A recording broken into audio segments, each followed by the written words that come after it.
रायगडच्या महाड नगर परिषद निवडणुकीतील मतदान प्रक्रिया दरम्यान प्रभाग क्रमांक 2च्या 3 नंबर मतदान केंद्रावर जवळपास 2 ते अडीच तास ईव्हीएम मशीन बंद पडल्याने मतदान प्रक्रिया काही काळ थांबली होती.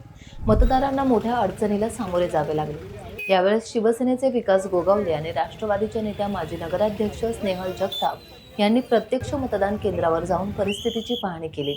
या दरम्यान मतदार पुरावा संदर्भात नोंदवलेल्या हरकतीमुळे या दोन राजकीय गटांमध्ये शाब्दिक बाचाबाची आणि मारहाण झाली आणि काही काळ तणाव निर्माण झाला.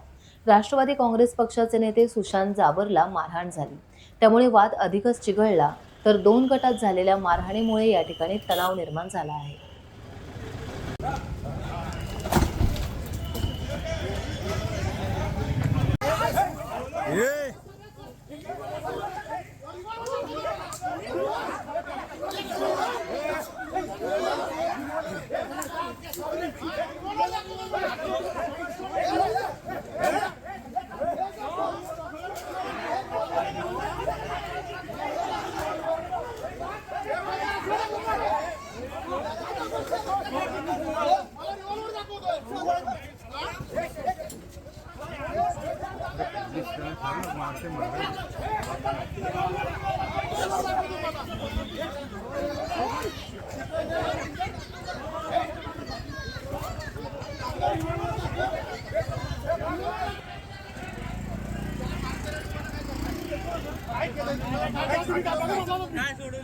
काय सोडवलं गाणं बघा बघा 15 जण तिथे तुम्ही फाकीमध्ये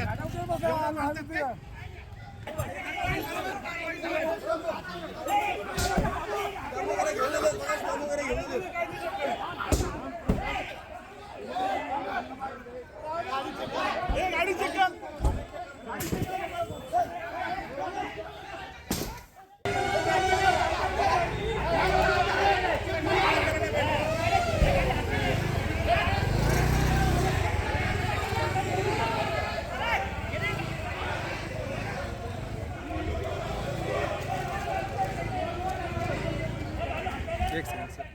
विकास गोगावले आणि त्याच्या टोळीने जो आज भ्याड हल्ला राष्ट्रवादी काँग्रेस पक्षाच्या सहकार्यांवर केला, गाड्यांची मोडतोड त्यांनी केली.